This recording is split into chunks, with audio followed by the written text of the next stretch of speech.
구독과 좋아요와 공유는 이 채널을 키우고 댓글 토론은 이 채널을 더욱 빛이 나게 합니다. 안녕하세요. 여러분은 우리가 사는 우주가 처음에 어떻게 해서 발생을 해서 어떠한 과정을 거쳐 지금에 이르렀으며 현대와 같이 변해가고 있다고 생각하시는가요? 그리고 앞으로는 어떻게 될 것이라고 생각하시나요?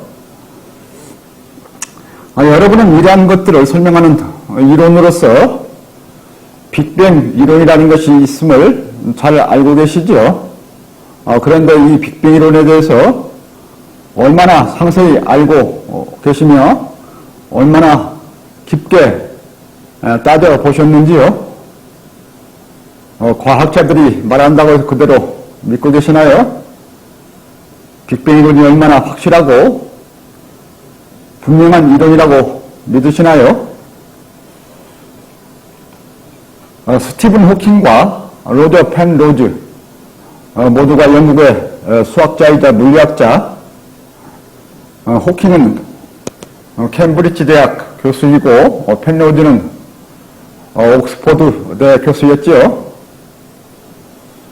현대에 와서 그들이 함께 빅뱅 이론을 열심히 리바이벌 시켰었지요.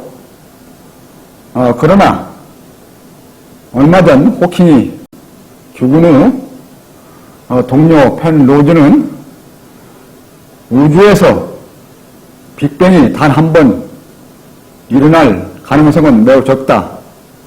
그래서 빅뱅은 반복적으로 일어난다고 하는 일명 CCC 모델, Conformal Cyclic Cosmology 의 약자입니다만은 CCC 모델이라고 하는 빅뱅은 한 번만 일어난 것이 아니라 반복적으로 일어난다고 하는 그런 이론으로 전환을 했는데요. 알고 계신지요?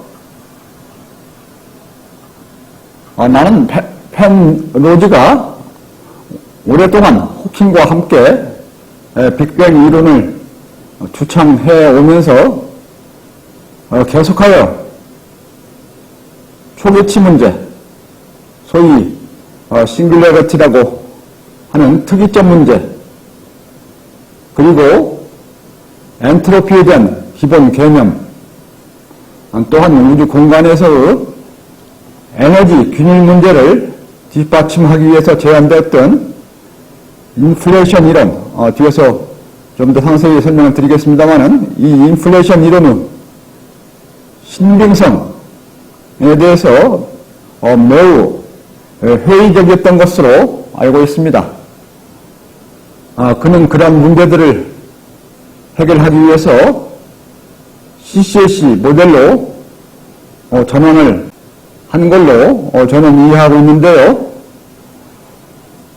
사실 나는 그에게 개인적인 메일로 2차례 오늘 여기에서 내가 제시하는 빅뱅 이론의 불완전성에 대해 지적하는 그런 글을 보냈었는데 그 생각이 나의 이 이메일에 의해서 바뀌었는지는 확인되지 않고 있고요.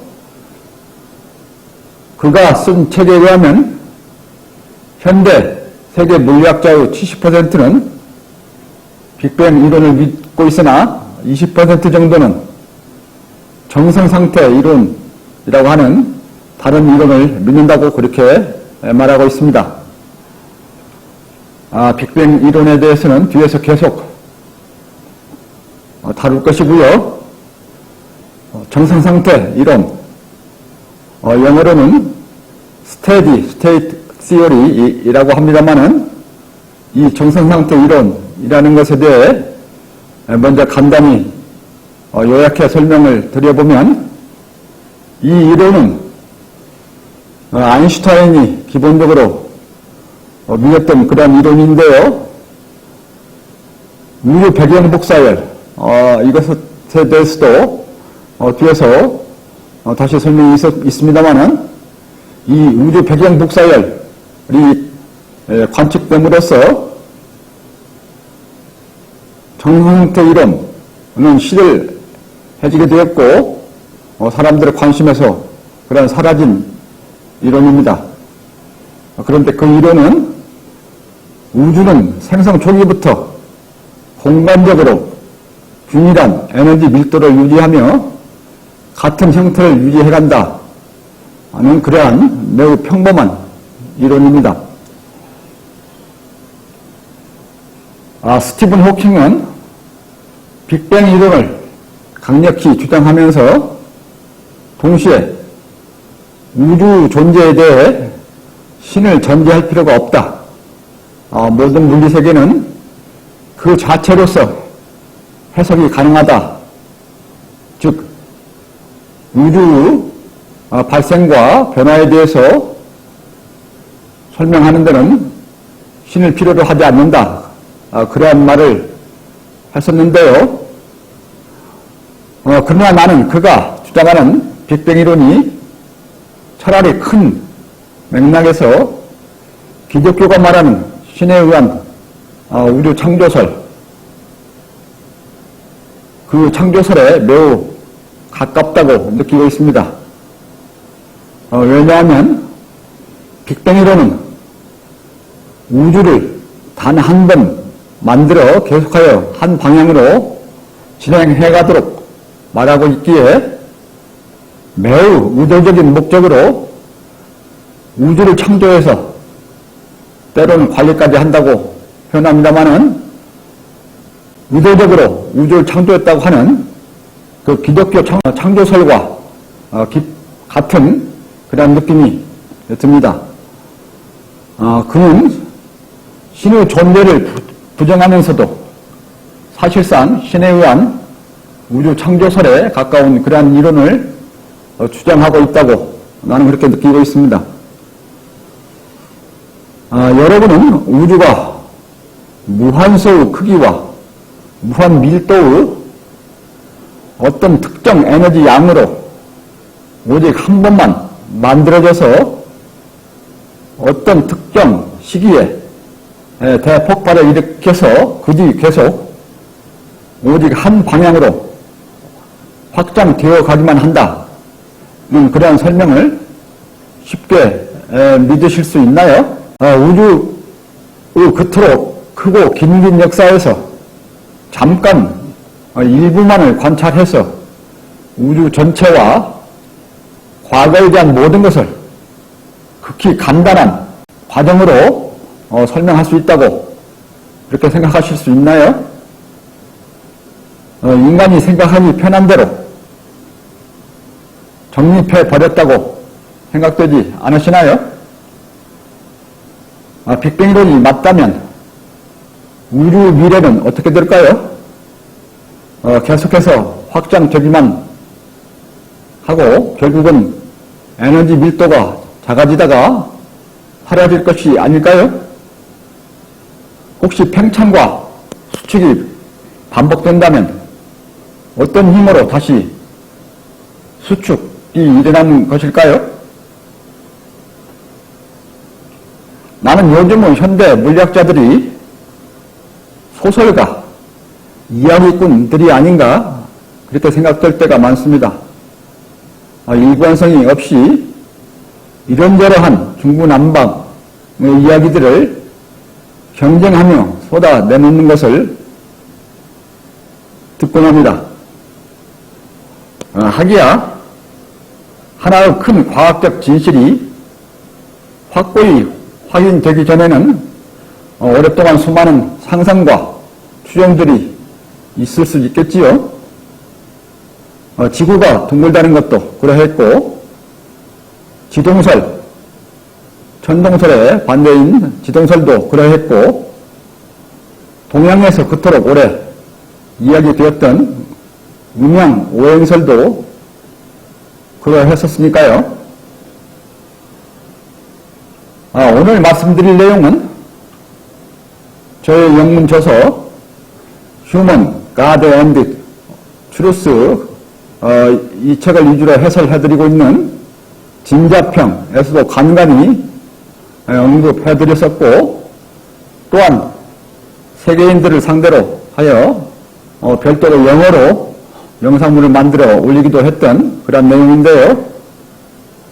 이들을 다소 보충하고 재구성해서 보다 구체화하고 그런 내용으로 말씀드리려 합니다. 나는 일반인들은 물론 물리학자들이 왜 내가 말하는 이 설명들에 귀를 기울이지 않는지, 왜 신중하게 재검토해 보지 않는지 매우 의아해하고 있으며 때로는 매우 갑갑한 심정이기도 합니다. 본 내용에 본격 들어가기 전에 제목에서 있는 불완전하다 그런 표현이 있는데요. 즉 빅뱅 이론이 불완전한 이론이다 이렇게 했을 때 그 불완전하다고 하면 그 이론이, 즉 빅뱅 이론이 완전히 틀렸다는 뜻이 아니라는 것, 그것을 먼저 분명히 하고자 합니다. 빅뱅 이론이 불완전하다고 하는 것은 그 이론에 미흡한 점이 많다, 그 이론이 많이 부족하다라는 뜻입니다.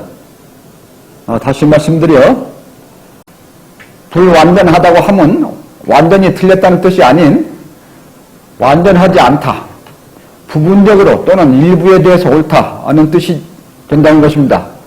그래서 부분적으로 옳게 설명하거나 일부에 대해 옳게 적용될 수 있는 이론을 전체에 대해 옳은 것으로 설명하거나 전체로 확대해서 적용하는 경우, 또는 해당의 이유나 원인이 여러 이유나 원인 중에서 단지 일부에 해당하는 경우, 그 경우이면 완전하지 못한 이론이 된다, 그런 뜻입니다.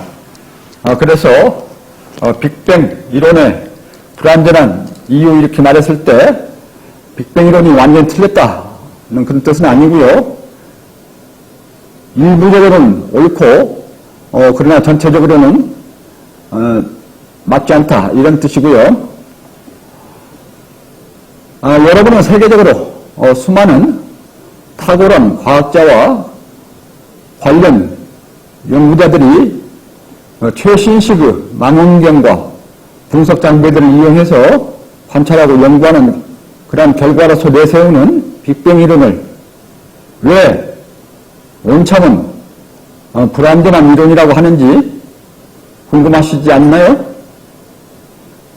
다시 말씀드립니다만은 온참은 빅뱅 이론이 완전히 틀린 이론이라고 하는 것이 아닙니다. 온참은 빅뱅 이론이 일부적으로 맞을 수 있으나 우주 전체의 최초의 생성과 지금까지의 전 변화 과정을 설명하지는 못할 가능성이 매우 크다, 그렇게 말하고 있는 것입니다.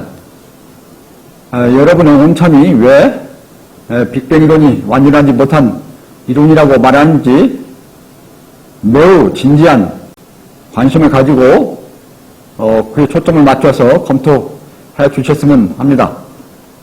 여러분, 나의 오늘의 설명을 통해서 온참이 우주가 어떻게 발생했고 어떻게 변해가고 있으며 앞으로 어떻게 될 것이라고 생각하는지, 온참의 우주관 그 줄거리를 조금은 이해하실 수 있을 것이라 믿습니다. 온참의 우주관에 대해서는 끝부분에 간단히 요약을 해드리고 별도 영상물을 통해서 자세히 해설을 해드리려 그렇게 하고 있습니다. 그럼 본론에 들어가도록 하겠습니다. 먼저 빅뱅 이론의 요점을 정리해 보도록 하겠는데요. 빅뱅 이론은 우주는 태초에 무한소 크기, 무한 밀도였던 그런 에너지가 대폭발을 일으켜 현재는 계속하여 밀도가 약해지면서 가속도적으로 팽창하고 있다, 이렇게 간단히 요약할 수 있는 이론인데요. 여기에서 태초라고 하면 지금 확장되어 가고 있는 그러한 것을 역추적해서 추산해보니 137.5억 년 전에 전 시점에 폭발이 일어났다. 그런 거고요. 그 다음에 여기서 무한 밀도는 계산해보니까 섭씨 10의 32승 10의 32승이라면은 1000에서 0이 32자리 나가는 그러한 섭씨 온도로 해서 10의 32승 온도에 해당하는 그런 밀도를 가지고 있었다. 그런 거고요. 그러면서 현재 온도는 등방 균일하게 우주 배경 복사열이 2.725 절대온도에 해당하는, 다시 말씀드려서 절대온도로 해서 2.725도에 해당하는 그러한 우주 배경 복사열이 등방적으로, 즉 모든 방향에 동일하게 그리고 모든 공간에 균일하게 분포되어 있다. 그래서 우주 공간이 균일하게 절대온도 2.725도에 해당하는 그러한 열로 분포를 이룬다. 그런 내용이고요. 이 이론을 뒷받침하기 위해서 그 인플레이션이라는 이론이 제안이 돼서 끼워 넣어졌는데요. 이 부분에 대해서는 바로 뒤에서 다시 설명을 드리고요. 그 다음에 가속도적으로 팽창한다. 이렇게 말하고 있는데, 이 가속도적으로 팽창하는 것은 증거로서는 도플러 효과가 있는데요.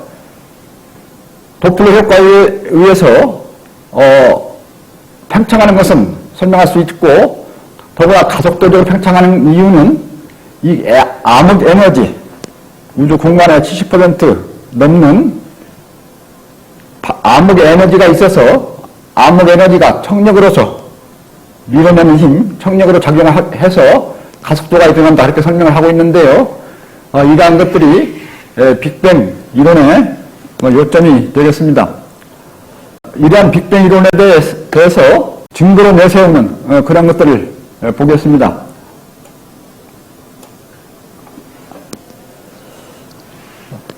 보시는 내용이 빅뱅 이론이 증거로 내세우는 중요한 세 가지인데요. 첫 번째가 도플러 효과. 즉 도플러 효과라면 다른 영상물에서 여러 번 설명을 드렸습니다만은 먼 별에서 오는 빛을 관찰을 해보면, 즉 먼 별에서 오는 빛을 프리즘을 통해서 분리를 시켜서 보면은 빨주, 노초, 파남보, 빨간색, 주황색, 노란색 이런 식으로 나가서 파남보, 파란색, 남색, 보라색 7가지 무지개 색으로 분리가 되는데요. 적색이, 즉 그 중에서 빨간색이 가장 주파수가 적고 파장은 길고, 그 다음 보라색, 저 뒤쪽으로 갈수록 보라색일수록 주파수는 높고 파장은 짧고 그렇게 되는데요. 먼 별에서 오는 빛을 관찰하고 있으면은 계속해서 적색 편의 현상이 나타난다. 즉 파란색이나 보라색이 그 뒤쪽에 있는 색들이 파장이 짧고 주파수가 많은 그러한 색들이 파장이 길고 주파수가 적은 그 적색 쪽으로, 즉 빨간색 쪽으로 치우쳐온다. 그런 것이 도플러 효과인데요. 그 도플러 효과는 별이 계속 관측자로부터 멀어지고 있다는 그런 증거로서 사용되는데요. 그래서 도플러 효과에서 우주가 계속해서 팽창되고 있다. 그렇게 주장하고 있고요. 두 번째 증거로서는 우주 배경 복사열, 영어로는 CMBR, Cosmic Microwave Background Radiation의 약자인데요. 이 우주 배경 복사열이라고 하는, 즉 우주 공간에 10% 내로 등방 균일하게 분포되어 있는 절대온도 2.725도에 해당하는 기가주파수대 마이크로파가 폭발 후 잔재 연료로서 계속 존재하고 있다. 다시 말씀드려서 빅뱅이 일어난 후에 그때의 연료서 이 기관 주파수대 마이크로파가 우주 공간에 계속 퍼져서 남아있는데 그것을 우주 배경 복사열이라고 합니다. 그것이 절대 온도를 보면은 2.725도에 해당되는데 이러한 잔재열이 우주 공간에 균일하게 퍼져 있는 것으로 봐서 초기에는 빅뱅이 일어났었다. 뜨거운 것이 폭발을 해서 그 잔재열로 남아있다 이렇게 설명을 하고 있습니다. 그 다음에 세 번째 증거로서는 우주를 구성하고 있는 원소들을 들고 있는데요. 현재 우주 공간을 형성하고 있는 수소와 헬륨 등 원소들의 구성 비율이 그동안 우주가 폭발하고 난 뒤 그동안의 우주 역사를 보여준다 이렇게 설명을 하고 있습니다. 우주에 단 한 번의 빅뱅만 일어났다고 하면 우주 공간에 균일하게 퍼져 있는 우주 배경 복사열이라는 것을 설명하는데 문제가 있습니다. 다시 말씀드려서 우주가 빅뱅을 일으킨 후에 잔재열로 남는 것이 있을 수 있는 것은 설명이 되는데 모든 우주 공간에 균일하게 분포되는 것은 설명하기가 어렵습니다. 왜냐하면 여러분들 수류탄이 폭발할 때나 불꽃이 터질 때 그 터진 주위에 파편의 큰 덩어리들이 모여있고 터진 주위에 밀도가 더 크도록 그렇게 분포가 일어납니다. 그러면서 먼 위치일수록 밀도가 옅다고 할 수가 있습니다. 그래서 빅뱅 이론만 가지고 설명한다면은 우주 공간에 잔재열이 균일하게 퍼져 있다는 그런 설명이 안 됩니다. 이것을 보완하기 위해서 이 인플레이션이라는 이론을 새로이 만들어서 끼워 넣었는데요. 즉 우주가 태초에 빅뱅을 일으켰다면 폭발 가까운 곳에는 에너지 밀도가 크고 먼 거리는 에너지 밀도가 작도록 분포가 될 것인데 관측에 의하면 그렇지가 않다는 것입니다. 밀도가 등방으로 균일하게 관측이 되는데 그러한 균일성은 빅뱅 이론 그 자체만으로는 설명이 안 된다. 그래서 새로 만들어져서 끼워 넣어진 것이 인플레이션, 즉 급팽창이라고 해석할 수가 있는데요. 그 급팽창이라는 것이 일어났다 하는 이론입니다. 즉 빅뱅이 일어난 극히 짧은 시간, 거의 동시라고 할 수 있는 10의 마이너스 37승 초에 어떠한 이유인지는 모르나 급팽창이 일어났다 하는 그런 이론인데요. 그게 인플레이션인데 한번 읽어보겠습니다. 빅뱅 이론의 균일한 등방형 에너지 밀도를 뒷받침하기 위해 끼워 넣어진 이론으로서 빅뱅이 일어난 극히 짧은 시점 10의 마이너스 37승 초 어마어마하죠. 이건 찰나 거의 동시 완전한 동시라고 봐야 되겠죠. 10에 0.000 해서 37자리 그 초 그 순간에 어떤 상전이에 의해서 급팽창이 일어났다 이렇게 말을 하고 있는데요.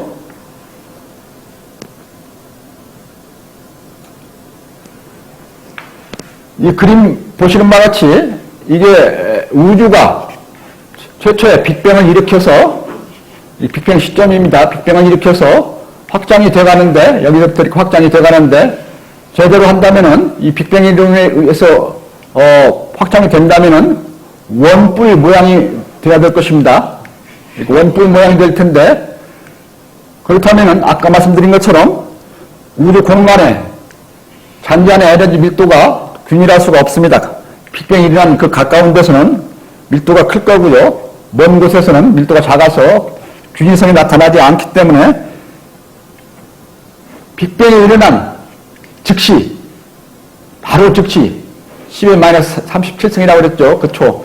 거의 즉시 급팽창이 일어난, 즉 인플레이션이 일어난 그런 현상이 있었다. 그래서 폭발하자마자 바로 급팽창이 다시 일어나면서 이와 같이 종 모양으로, 원볼 모양이 아니라 종 모양으로 이렇게 에너지 밀도가 우주 공간에 동일하게 퍼졌다. 이렇게 주장하고 있습니다. 그래서 급팽창이 일어나면서 우주 배경 복사가 균일하게 일어났다. 이렇게 주장을 하고 있는데요. 어떤가요, 여러분? 빅뱅 시점, 그리고 급팽창 시점, 그로부터 거의 균일한 우주 배경 복사일이 존재한다는 그런 내용인데요. 그래서 지금처럼 우주 모든 곳에서 에너지 밀도가 균일하다 이렇게 말하고 있는데, 너무나 인위적인 냄새 현상을 설명하기 위해서 억지로 만들어낸 그런 이론처럼 보이지 않나요?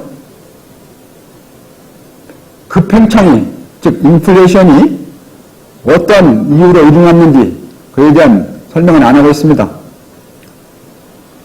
그럼 빅뱅 이론이 불완전하다는 본 내용에 들어가도록 하겠는데요.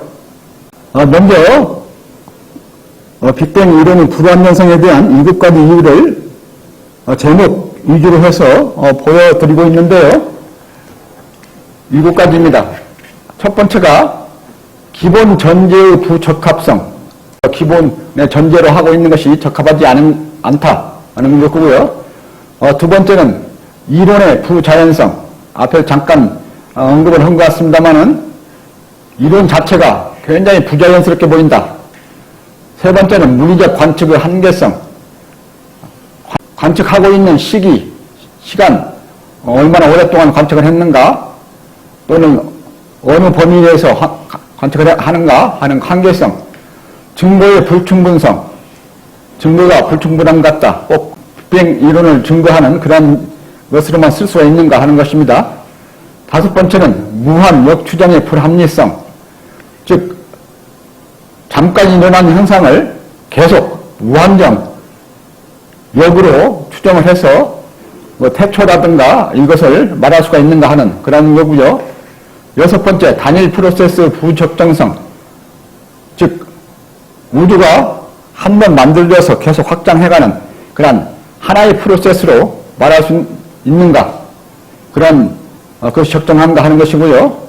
마지막 7번째는 특이점 문제, 태초에 무한소의 크기, 무한 밀도의 에너지 양, 그런 것들, 그 다음에 왜 그 시기에 폭발을 했는가, 그 이전 상태는 뭐였는가 하는 그런 특이점 문제, 이렇게 7가지로 해서 저는 빅뱅설의 불완전성을 말하고 있는데요. 이런 빅뱅설의 불완전성은 내가 말하는 에너지의 발생 소멸에 의한 물리세계의 임시존재, 모든 물리세계는 임시적으로 존재한다는 임시존재, 그리고 존재하는 동안 양, 실허, 시공간, 그런 개념으로 변화하는 것이 다 하는 그런 것에 비추어서 불완전하다 이렇게 말할 수가 있는데요. 빅뱅 이론은 비록 자체적으로는 틀림이 없을지 모르나 우주 탄생과 변화와 소멸을 모두 포함하는 전체 이론은 될 수 없다.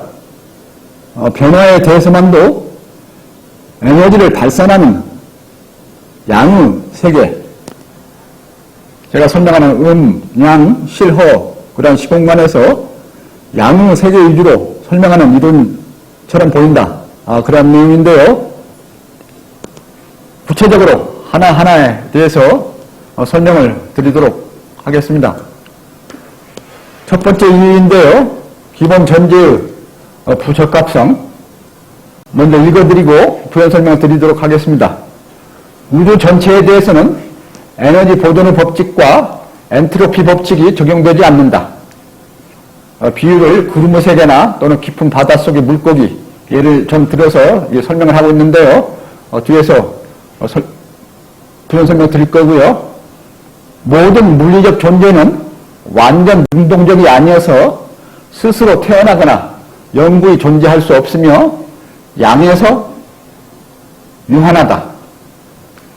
에너지는 수시로 여기저기에서 발생하고 소멸해 우주를 이루는 전체 에너지 양은 고정되어 있지 않으며 분포 밀도나 일부 경계와 함께 계속 변한다. 그리고 우주는 고립된 폐쇄 시스템이 아니며 우주 내에서 에너지가 전체가 하나로 열려 교류하기 때문에 결코 완전히 고립된 폐쇄 공간을 만들 수가 없다.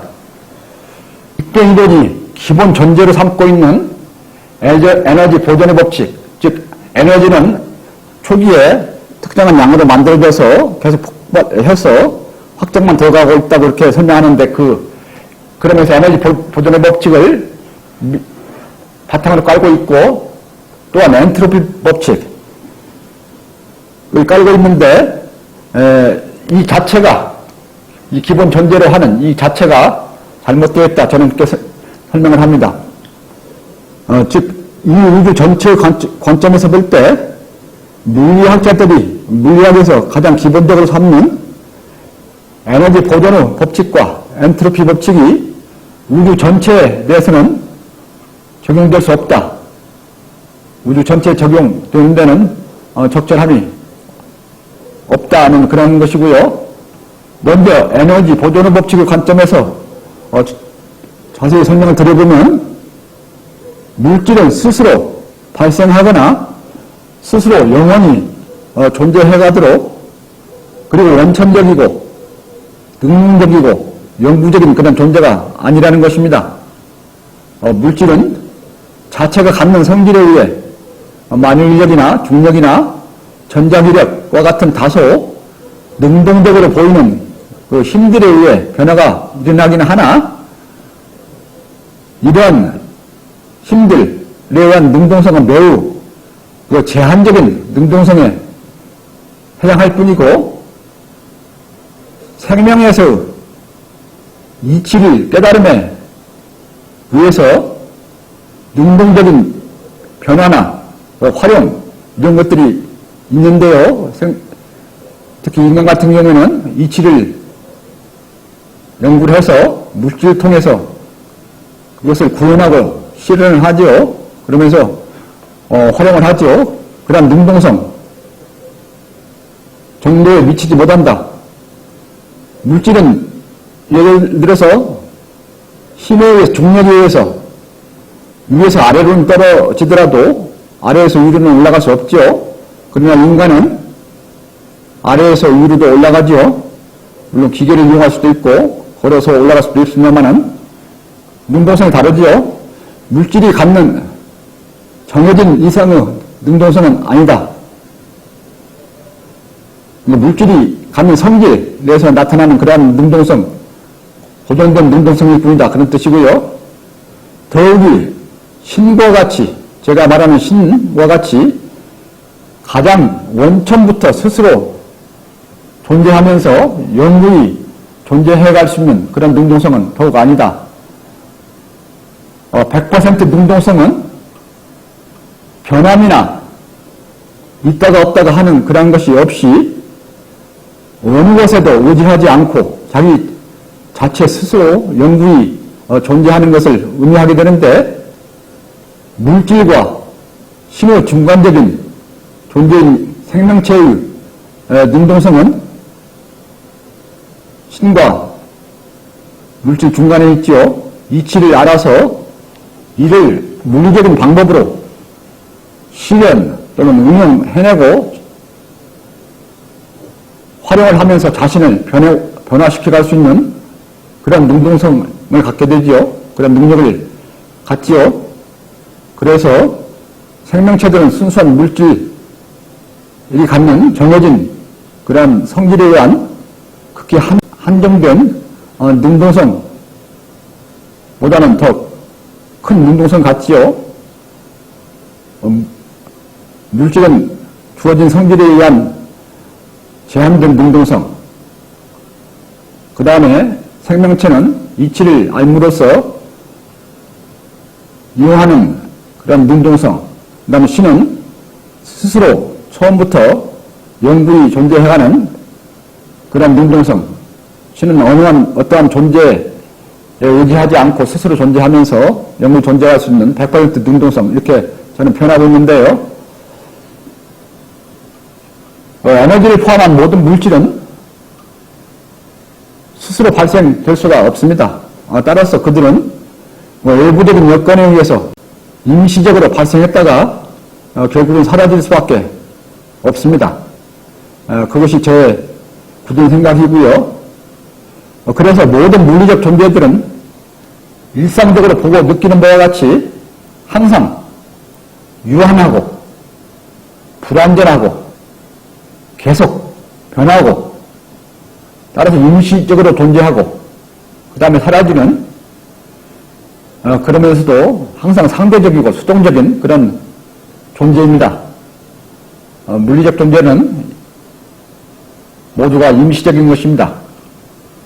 따라서 한 우주를 이룬 전체 에너지 양은 결코 고정되어 있지 않으면서 분포, 밀도나 외부 경계와 함께 계속 변하고 있습니다. 에너지는 스스로 발생될 수 없으면서도 또한 존재하는 임시적인 동안에도 외부적인 여건에 의해서 영향을 받으면서 변해갑니다. 100% 원천적인 존재인 신, 나는 어떤 물리적 존재가 없어도 확고히 존재하는 이치, 즉 수학적 논리, 철학적 명제 이런 것들을 예를 들 수가 있는데요. 그러한 이치, 조금도 변하지 않으면서 항상 옳게 그대로 존재하는 그러한 이치의 존재를 100% 확신하고 있습니다. 그러면서 이러한 이치를 신의 내용이라고 부르고 있는데요. 이러한 신으로부터 에너지가 발생하고 따라서 우주는 신에 대해서 열려있다, 이렇게 저는 보고 있습니다.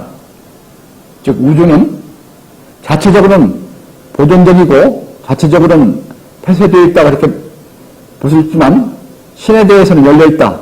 그래서 신으로부터 발생된다, 이렇게 저는 보고 있고요.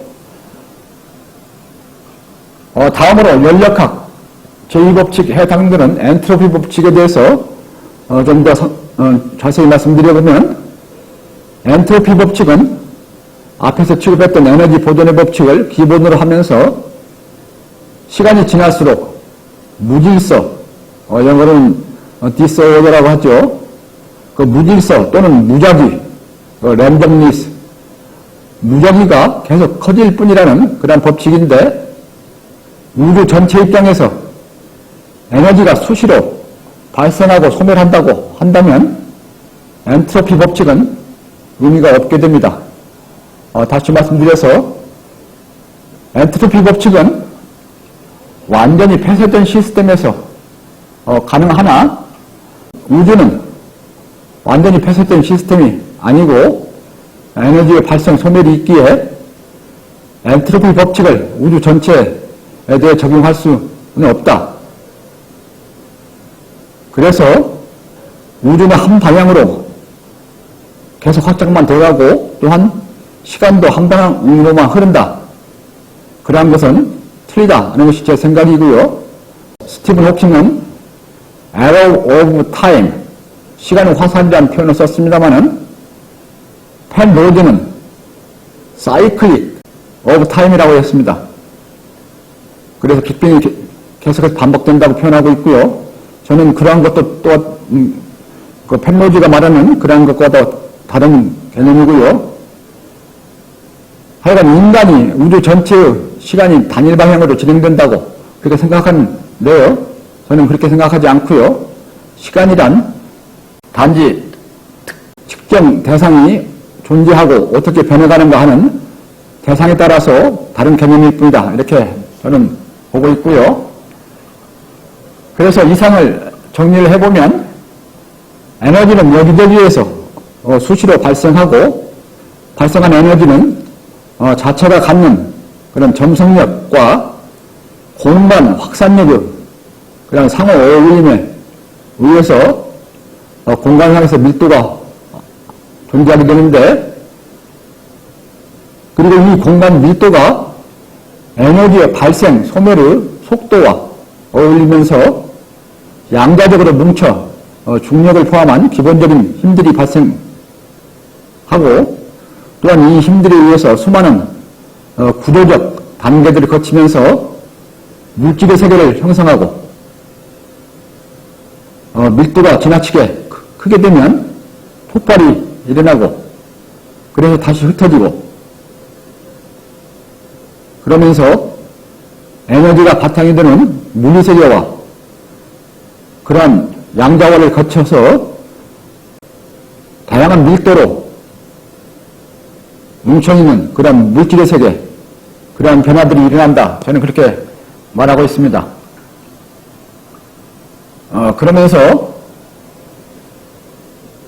인간이 에너지로 채워져 있는 물리세계 내에서 임시로 인위적인 경계를 만들어 얼마의 오류를 감당하면서 에너지 상태의 변환을 활용을 하여 여러 가지 설비들을 만들어 쓰고 하는데, 그러면서 그 에너지 보존의 법칙과 엔트로피 법칙을 기본 가설로 해서 여러 가지 기계도 만들고 응용을 하고 있는데요.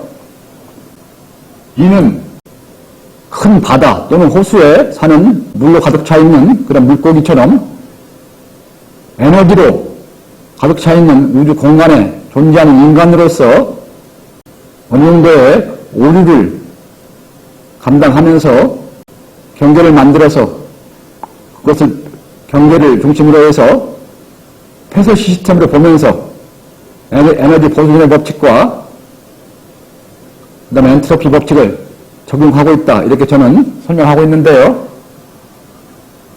그 빅뱅 이론을 간접적으로 뒷받침해주는 그 일반 상대성 원리도 에너지가 기본적으로 일정량 갖춰져 있고 기본 성질인 질량과 만물력으로 인해서 부피가 변하고 있다.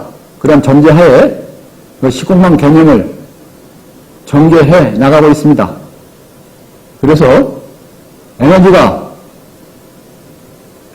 계속해서 발생하거나 소멸하거나 또는 에너지가 전혀 없거나 하는 그런 공간에 대해서는 상대성 원리도 적용이 안 되고요. 그 상대성 원리를 푸는 장상태 방정식이라고 있는데요. 영어는 field state equation, field, 에너지 공간이죠. 그 상태를 나타내는 방정식, 그 장상태 방정식도 에너지가 발생 소멸이 없다, 보존된다 하는 기본 가설하에 다만 보존되는 에너지가 밀도에서 변하면서 중력이 변한다. 그 사이의 관계를 설명하고 있는데요. 이러한 에너지 보존의 법칙과 엔트로피 법칙을 앞에 잠깐 말씀드린 큰 호수나 대양에 사는, 큰 바다에 사는 물고기들을 중심으로 해서 비교해서 저는 설명을 하는 걸 좋아하는데요. 물고기들은 물이 들고 나가는 것, 들어가고 나가는 것, 솟고 증발하는 것, 또는 스며드는 것, 강으로부터 들어가고 나오는 것, 이런 것들을 전혀 느끼지 못하고 물은 계속 같은 양으로 보존이 된다. 이렇게 생각하기 쉽습니다. 다만 온도와 맑고 탁한 그런 정도의 청탁에서 변화가 일어난다고 느끼고 있지요. 다시 말씀드려서 깊은 바다에 사는 물고기는 물이 줄고 늘고 하는 여러 가지 이것들을 느끼지 못하고 물은 그대로 보존이 되고 다만 가끔가다 온도나 첨탑 정도에서 변화가 일어난다 이렇게 느끼는데요. 우주 중간에 사는 인간도 그러한 것과 비슷하다. 그래서 에너지는 보존된다고 생각을 하고 또한 고립된 시스템을 정의하면서 엔트로피 법칙을 가설로 두고 기기들을 만들어 쓰고 에너지를 활용하는 그런 일이 일어난다. 저는 그렇게 보고 있습니다. 그런데 우주 전체적으로는 에너지는 발생, 소멸하고 전체 양도 변한다. 저는 그렇게 생각하고 있는데요. 이 에너지 보존의 법칙과 엔트로피 법칙이 우주 전체에 대해서 적용할 수 없다는 그 생각은 너무도 큰 새로운 사고방식입니다. 어느 누구도 말하지 않는 온천만이 말하고 있는 획기적인 그런 생각인데요. 여러분들은 어떻게 생각하시는지요? 두 번째 이유, 빅뱅 이론의 불완전성 두 번째 이유인데요.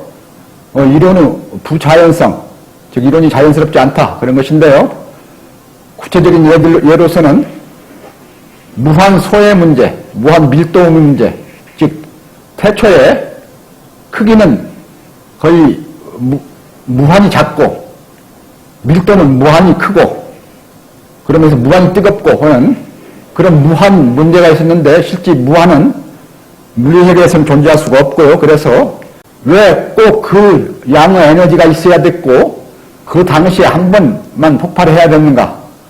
그 폭발 시점 또는 에너지가 꼭 그 양에 있어야 됐는가 하는 그런 것도 의문의 대상이고요. 특히 앞에서 잠깐 말씀드린 것처럼 관측을 해보니 우주 공간에 균일하게 에너지 분포가 일어나고 있는데 약간 10% 정도의 편차는 있습니다만은 거의 균일하게 에너지 분포가 일어나고 있는데 그건 빅뱅설로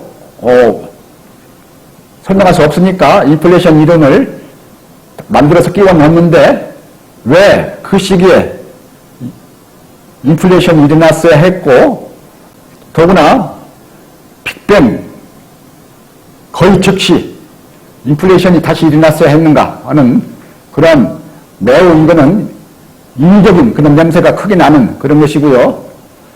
그 다음에 우주 전체가 오직 한 방향으로 확장돼 가고 있다 하는 그런 과정 입장에서 보면 하나의 프로세스에 해당되는데요.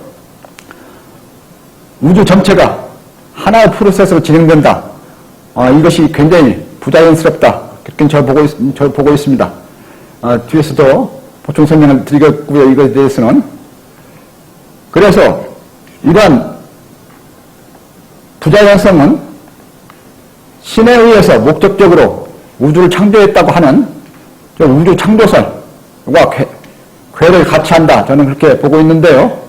이러한 것들은 매우 잘못된 종교적 그런 배경을 뒤에 가지고 있다. 그럼 저는 그렇게 느낍니다. 즉 자연 현상들은 말 그대로 아주 자연스럽게 일어납니다. 그래서 이러한 자연 현상을 설명하는 자연 법칙 또는 물리 법칙도 매우 자연스럽게 느껴져야 하는데 이 빅뱅 이론은 매우 인위적이고 자기적인 그런 냄새가 많이 난다. 그래서 억지로 현상을 설명하기 위해서 그런 특히 일부 현상들을 보면서 전체로 보려는 그러한 여러 가지 문제점들이 있다. 그런 거고요. 사람들은 자연을 자기의 생각의 틀에 맞추거나 자기의 생각대로 해석하려는 그런 경향이 강합니다. 물론 과학이라고 해도 일상적으로 그 과학이 확인되기 전에는 무수히 다른 이론들과 추측들이 존재하지요. 그럼에도 우주 빅뱅설에 대해서는 현재로서 너무도 부자연스러운 점들이 많다. 는 그런 것이고요. 이 거대한 우주가 어떻게 해서 간단한 인간의 생각이나 그런 수학 공식에 맞을 수 있는지 그렇게 느껴지고요. 빅뱅이론은 전체의 과정을 설명하는 법칙이나 이론들에서 매우 인위적이고 부자연스러운 느낌이 든다. 관측된 결과들에 대하여 맞는 설명을 찾기 위해서 적절한 이론이나 법칙들을 만들거나 찾아내서 부자연스럽게 합리화시키거나 끼워 넣는 그런 느낌이 든다. 어떻게 이처럼 오래되고 큰 우주가 그토록 순간에 만들어지고 이미 시점에 폭발하여서 전체가 단순히 하나의 프로세스, 그런 과정을 이루면서 한 방향으로 진행되어 갈 수 있는가? 그리고 현재 관측되는 현상들만으로 과거의 역사를 계속 역추산해서 말할 수 있는가? 그리고 앞으로 미래까지도 예측할 수 있는가? 그런 의문점이 들고요. 특히 우주 공간이 비교적 균일하다는 그런 관측 현상을 설명하기 위해서 도입된 빅뱅 이론에서 일어난 그렇게 짧은 시간 내에 발생했다고 하는 소위 인플레이션 급팽창이라는 이론을 보았을 때 인위적인 염세가 너무도 크게 난다. 또한 현재 우주가 가속도적으로 팽창하고 있다는 그런 관측이 나타나는데 그것을 설명하기 위해서 팽창의 과정 중에 암흑 에너지가 발생해서 암흑 에너지에 의해서 청력으로 즉 밀어내는 힘으로 작용하면서 이렇게 우주가 가속도적으로 팽창하고 있다 이렇게 설명을 하고 있는데요. 저는 이것 역시 매우 부자연스럽게 그렇게 생각합니다. 본래의 에너지가 없는 본래의 공간은 확산력 즉 에너지들을 분산시키려는 그런 힘으로 작용하고 있습니다. 그거에 대해서는 언급을 안 하고 있는데요. 저는 일부 가속도적으로 팽창하고 있는 현상들이 있을 수가 있는데 일시적인 폭발 또는 우주 본래의 공간, 에너지가 없는 공간의 그런 확산력으로서 그런 현상이 일어나기 시작. 저는 그렇게 보고 있습니다. 그다음에 세 번째 이유인데요. 물리적 관측의 한계성. 빛 또는 전자기파에 의한 망원경 관측의 한계, 블랙홀, 암흑물질, 암흑에너지. 즉 우주 공간을 관측하는 것은 빛이나 전자기파가 있어야 되는데 이 전자기파, 빛은 전자기파의 일부이지요. 이 전자기파를 전혀 내지 않는 블랙홀이나 암흑물질, 암흑에너지는 망원경으로 관측이 안 되죠. 그러면서 암흑에너지하고 암흑물질은 합쳐서 96%에 해당된다고 하죠. 즉 전자기파를 램으로서 망원경으로 관측할 수 있는 그런 세계는 극히 미미합니다. 그래서 이 망원경 관측 가지고 우주 전체를 설명할 수가 있는가 그런 것이 되고요. 두 번째는 전체 공간, 즉 전 우주 역사에서 관측의 공간, 시간적 한계, 즉 그 큰 우주에서 일부 공간에 대해서 관측을 하고 그 긴 역사에서 몇 년 또는 몇십 년, 길어야 100년, 100년이 못 됐죠. 우주 빅뱅설을 관측하는 데 있어서 그런 짧은 시간 동안 좁은 범위 공간에서 관측한 그런 한계성이 있다. 그런 거고요.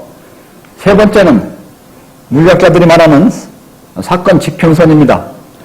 아주 멀리 있는 별이나 우주 공간에서는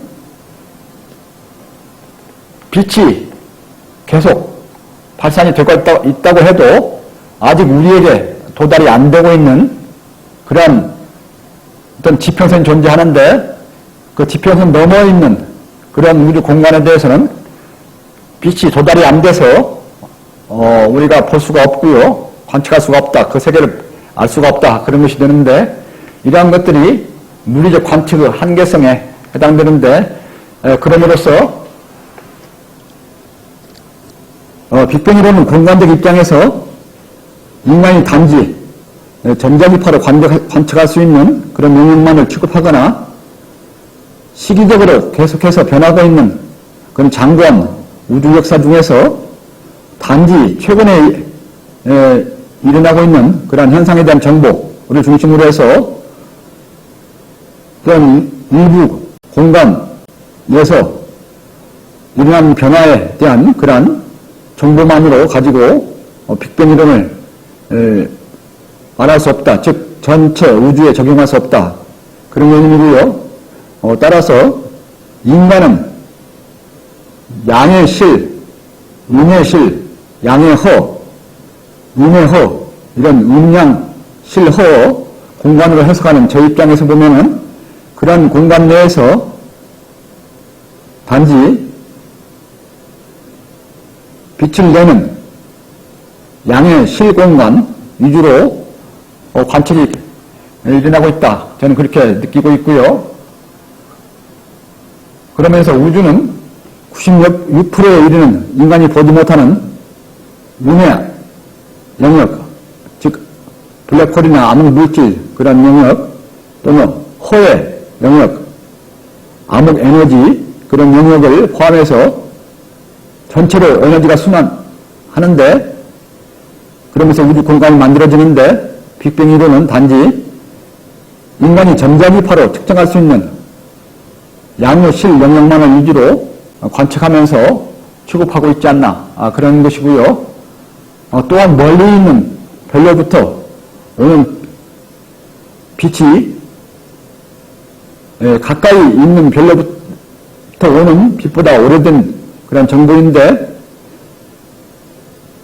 빛은 우주 중간에 오면서 꼭 직선으로 오지는 않지요. 우주 공간에는 에너지 밀도가 큰 블랙홀이나 암흑 물질이 있어서 빛을 흡수하기도 하고 또는 계속해서 빛이 곡선을 그리면서 오게 됩니다. 그럼으로써 빛이 도달하는 시간이 꼭 직선을 통해서 온다고 볼 수는 없고요. 골짜기를 따라서 이렇게 온다고 그렇게 봐야 되는데 그것을 철저히 고려를 하는가 하는 그런 점이 의문스럽고요. 사건 지평선에 대해서는 설명을 드렸고요. 이같이 현대 인류에게 있어서 우주 부분에 대한 관측만이 가능한 것인데 그렇게 얻어진 정보를 가지고 이를 전체 우주의 역사에 대해서 설명할 수 있는가 그런 내용이 됩니다. 네 번째로서 증거의 불충분성인데요. 도플러 효과와 우주 배경 복사열이 꼭 빅뱅 이론을 뒷받침하는가. 다시 말해서 도플러 효과하고 우주 배경 복사열이 빅뱅 이론을 뒷받침하는 그런 증거로서 활용이 되는데 이러한 것들이 꼭 빅뱅 이론이어야만 한다 하는 그러한 것이 되는지 또는 이 빅뱅 이론을 증거하기에 좋은 증거는 되지만 다른 것도 증거할 수 있다 하는 개념이 되는지 그걸 따져봐야 합니다. 그래서 저는 이런 도플러 효과나 우주 배경 복사열이 일부에 대해서 또는 다른 이유로 다른 우주관에 대해서도 적용될 수 있다 이렇게 설명하고 있고요. 현재 얻을 수 있는 증거는 극히 일시적이고 제한된 범위에서 증거일 수 있다. 이건 앞에 잠깐 드렸는데 시공간적으로 제한된 그런 증거들을 가지고 우주 전체 공간에 대해서 그리고 우주 전체 시간에 대해서 증거로서 이용할 수 있는가 하는 것이고요. 도플러 효과와 우주 배경 복사열 이런 것들이 꼭 빅뱅 설만을 뒷받침하는 증거인가? 아닐 수도 있다. 단지 빅뱅설을 설명하기에 모순이 없다. 모순이 없는 증거다. 이렇게 생각할 수 있다고 저는 보고 있고요. 임시로 여기저기에서 발생하는 에너지에 의하여 우주를 구성하는 전체 에너지 양이 갑자기 폭발하는 과정에 있어서 우주가 일시적으로 가속도적으로 확장되어 가기나 일부 공간들에서 일어난 폭발에 의한 확장이 전체 폭발에 의한 확장으로 생각될 수도 있고요. 배경 복사열에 해당하는 에너지는 계속되는 에너지 그리고 발생 소멸에도 불구하고 기본 바탕을 이루는 평균 밀도로서 계속 같은 정도로 유지가 되는 그런 값일 수 있다. 저는 그렇게 생각을 합니다. 즉 우주 배경 복사열은 꼭 빅뱅이 있어야 존재하는 개념이 아니고 에너지가 여기저기에서 수시로 발생 소멸하고 또는 밀도에 의해서 변화가 일어난다고 해도 우주 전체적으로 평균적으로 항상 같은 값이 유지되는 그런 자연상수 이값하고 거의 비슷한 값인데 그런 값을 계속 유지할 수도 있다. 저는 그렇게 보고 있습니다. 다섯 번째인데요. 무한 역추정의 불합리성. 앞에서 잠깐씩 설명이 되었었는데요. 일시 부분적 현상을 무한 역추정하여 사용할 수 있는가 하는 겁니다. 즉 일시적으로 나타나는 현상을 무한히 역으로 생각해서 즉 우주 공간이 확장되어가는 그런 현상이 나타나는 것을 관측이 된다고 해서 그것을 무한히 역추정해서 태초에는 무한소 크기, 무한 밀도를 갖는 그런 아이론이었다. 이렇게 말할 수가 있는가 하는 것입니다. 그런 무한 역추정이 가능한가? 빅뱅성은 현재 우주 팽창 속도와 현재 우주를 이루고 있는 물질 원자들의 구성 비율 그런 것들을 기반으로 해서 끝까지 추산해서 태초에는 그 특이점 상태, 무한소, 무한밀도, 무한소 크기, 무한밀도 그런 특이점 상태에 있었다고 주장을 하는데 그러나 현재 관측되고 있는 현상을 중심으로 이를 끝까지 역으로 적용을 해서 전 과정을 추산하는 것이 과연 문제가 없을까 하는 거고요.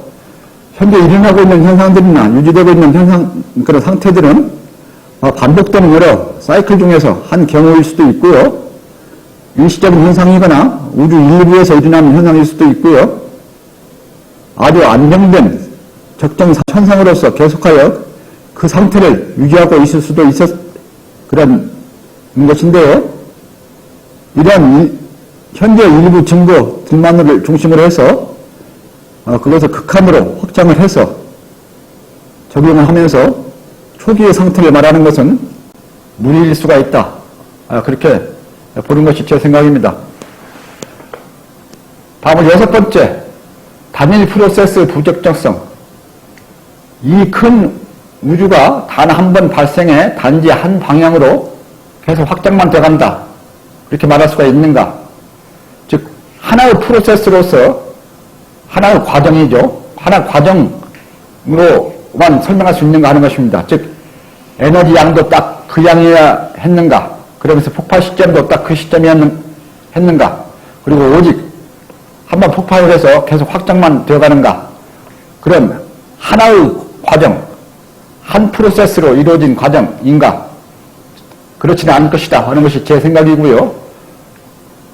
이 단일 프로세스 기본은 에너지가 보존된다고 하는 것, 그리고 잠깐 앞에서 말씀드리고 뒤에서 다시 정리하겠습니다만은 기독교의 신에 의한 우주 창조설, 예정설, 이런 것들과 매우 관련이 있다. 그것들을 배경으로 하고 있다. 저는 그런 느낌을 받고 있습니다.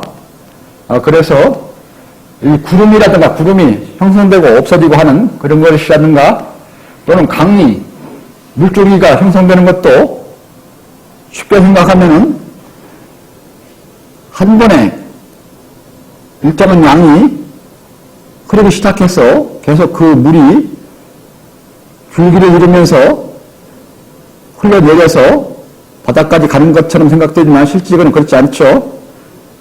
증발하기도 하고 땅에 스며들기도 하고 또 다른 곳에서 온 강물과 합쳐지기도 하고 하면서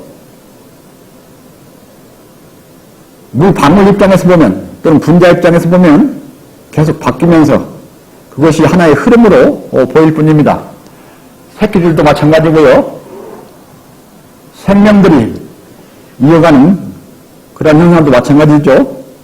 계속 태어나서 죽는 것이 계속 이어지면서 전체 생명이 살아있는 그런 것처럼 똑같은 거죠.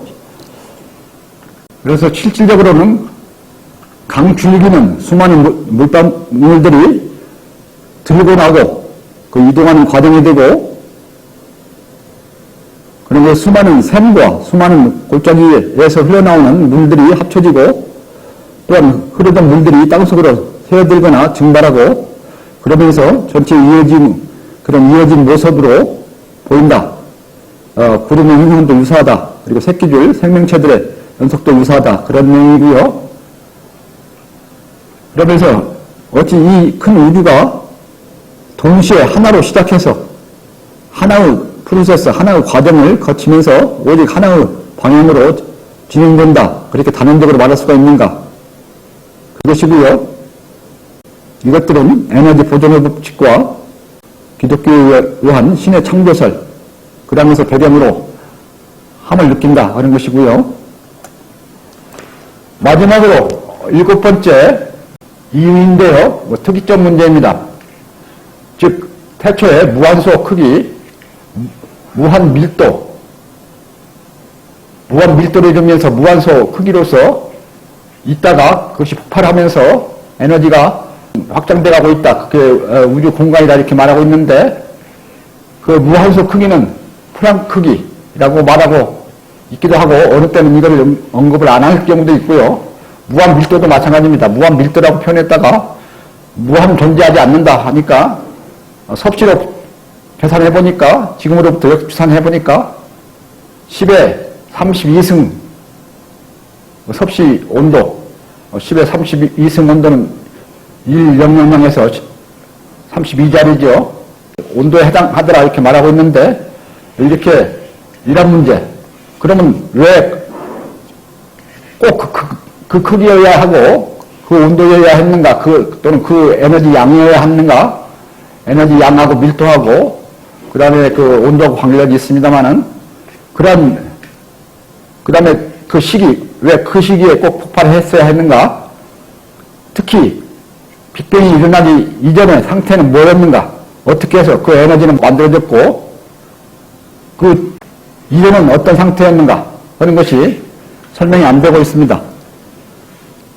단지 우주가 계속해서 팽창하고 있는 그러한 것이 보임으로써 그거를 태초를 이렇게 말하고 있는 그런 것입니다. 이 싱귤리어리티 문제가 굉장히 심각한 문제죠.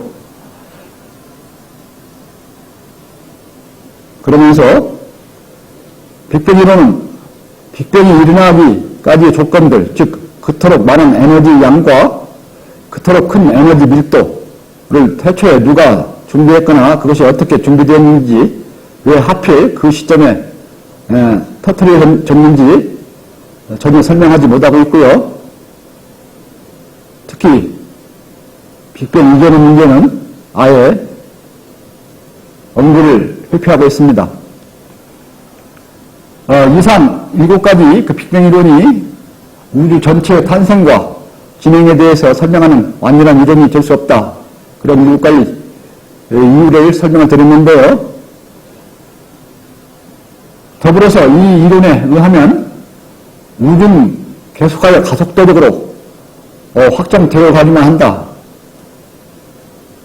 그렇게 말하고 있는데 그러면서 우주 에너지 밀도는 현재 배경 국사열 값 2.725라고 절대 온도로 해서 그런데 계속 팽창되어 가기만 하면은 특히 가속도적으로 팽창되어 가기만 하면 앞으로 어떻게 될 것인가 그에 대한 명확한 설명을 못하고 있고요. 계속 확장되어 가기만 한다면 에너지 밀도는 거의 제로에 가까워지면서 결국 우주는 사라지고 말 것이지요. 또한 멀티버스 문제가 새로이 대두되고 있습니다. 빅뱅 이론은 멀티버스, 즉 우주 하면은 보통 유니버스라고 영어로 표현하는데요. 유니는 하나라는 뜻이고 멀티라는 것은 여러 개라는 것이죠. 그래서 우리가 사는 우주 말고 다른 우주들이 존재할 수 있다는 것이 멀티버스 개념인데요. 빅뱅 이론은 이러한 멀티버스 문제를 자연스럽게 해결하지 못한다. 우주에 있어서 우리가 사는 우주만이 있다는 생각은 매우 부자연스럽다. 모든 물리세계는 이러저렇게 잠재적으로 가능할 수 있는 그러한 실현들 중에서 물질을 이용해 실제적으로 실현되는 하나의 경우들이다. 즉 우리가 사는 우주가 현재 변해가고 있는 것도 하나의 그러한 실현 과정입니다. 실현. 어떠한 것이 꼭 하나일 가능성은 절대적인 존재나 완전한 전체를 제외하고는 가능하지 않다. 보편적이지 않다. 물질의 세계에 있어서는 하나가 존재하면 임의의 시점에 임의적인 다수가 존재할 수 있어야 한다. 그래서 우리가 사는 우주 말고도 다른 우주가 존재할 수 있는데요. 빅뱅 이론 가지고는 이러한 멀티버스 문제를 설명할 수가 없습니다. 물론 다른 우주에도 똑같이 빅뱅 이론을 적용할 수 있을지 모르는데 그것은 굉장히 더 이상하게 들리죠. 그래서 나는 빅뱅 이론이 물리학에서 기본으로 이용하는 에너지 보존의 법칙 또는 에너지 보존의 가설 그것을 받아들이면서 그 배경으로는 또한 기독교에서 주장해온 신에 의한 우주 창조설 이것이 배경이 되어서 나온 그러면서 우주 전체를 하나의 프로세스로 보는 그러한 관점이라고 저는 판단하고 있습니다. 온참이 말하는 빅뱅 이론의 불완전성은 단순히 물리세계 내에서 고찰이나 관찰에 의한 것이 아닙니다. 물론 물리학자로서 망원경을 이용해서 직접 우주를 보면서 관측을 하면서 그 빅뱅 이론의 불완전성을 말하고 있지는 않습니다만은 물리세계의 근본적인 성질 앞에서 말씀드렸죠. 물리세계는 스스로 존재할 수 없고 그만큼 능동성이 있는 것이 존재가 아니고 그래서 유한하고 불완전하고 계속 변하고 있다가 없다가 한다. 그런 물리세계의 근본적인 성질 그리고 그런 물리세계를 넘어서 수학을 포함한 순수 이치와 진리의 세계의 성질 물리세계가 없더라도 항상 이렇게 존재하는 그런 이치의 세계 그런 진리의 세계가 존재한다는 것 그런 것들을 확신하면서 만들어진 개념입니다. 물리세계 내에 완전히 속하면서 거기에 머문다면 결코 물리세계를 객관적으로 볼 수 없습니다. 물리세계를 완전히 객관적으로 보려면 물리세계를 초월해서 멀리 두고 냉철하게 볼 수 있어야 합니다. 온참은 물리세계를 완전 초월해서 벗어나서 이치의 세계, 진리의 세계까지 보면서 물리세계에 대해서 말하고 있습니다. 그러면서 빅뱅 이론이 불완전한 이론임을 지적하고 있습니다. 온참은 분명히 본인의 생각이 철저히 옳다고 확신하고 있습니다. 그러면서 앞으로 빅뱅 이론이 그 문제점과 한계성을 드러내면서 바로 잡혀가야 된다. 그렇게 될 것이다. 이렇게 생각하고 있고요. 이러한 점에서 온참은 물리세계의 아웃사이더, 우주 아웃사이더라고 말할 수 있습니다. 즉 물리세계 또는 우주를 초월해서 멀리 객관적으로 보는, 냉정하게 보는 물리세계 내 공간에 파묻혀서 에너지 보존의 법칙, 엔트로피 법칙을 법칙으로 이용하는 그런 사람이 아닌 물리세계의 아웃사이더, 우주 아웃사이더에 해당한다고 원참은 스스로 생각하고 있습니다. 마지막으로 원참이 생각하는 우주론 개괄해드리겠는데요. 자세한 것은 별도 영상으로 만들어서 올릴 예정이 있고요. 여기서는 개괄적인 것만 설명을 드리겠는데요. 에너지를 포함한 모든 물리적 존재는 임시로 존재하며 수시로 여기저기에서 발생했다가 사라진다. 모든 물리세계는 임시적이다. 에너지가 영속적으로 펼쳐져 있는 하나의 공간을 한 우주 또는 우주 물리세계라고 부른다. 에너지는 존재하는 동안 해당 지점의 밀도에 따라 뭉치거나 흩어진다. 에너지가 최소의 알갱이로 뭉치는 것을 양자화라 부르며 그 크기는 플랑크 크기라고 하는 10-35cm 그런 크기이다. 이러한 최소 알갱이가 다양한 위상과 구조의 여러 단계를 거치면서 다양한 물질의 세계를 만들어낸다. 그래서 우주를 포함해서 모든 물리세계는 임시적인 존재다. 있다 없다 하던 존재이고 그 전 물리세계에 관계없이 항상 이치의 세계는 존재한다. 그런 것이고요. 그 다음에 우주가 어떤 것을 우주라고 하는지, 그 다음에 어떻게 해서 변화가 일어나는지, 그 최소의 알갱이는 어떻게 만들어지는 건지, 그 다음에 그 최소 알갱이가 어떻게 구조를 이루고 여러 단계를 거치면서 물질의 세계를 만들어내는 건지, 이러한 것들을 확실히 이해를 하고 설명을 드리고 있는데요. 이에 대해서는, 즉 원참의 우주관에 대해서는 별도의 영상물로 만들어 그냥 올릴 예정이 있고요. 어떤가요? 빅뱅의 이론과 차이가 느껴지지 않으시나요? 즉 원참이 생각하는 우주관이 매우 합리적이라고 생각되지 않으시나요? 다른 영상물에 설명하고 있는 원참의 우주관, 그 영상물을 통해서 빅뱅 이론의 불합리성과 비교하면서 확인해 보셨으면 합니다. 오늘의 주제 빅뱅 이론의 불합리성에 대해서는 여기서 마치도록 하겠습니다. 감사합니다.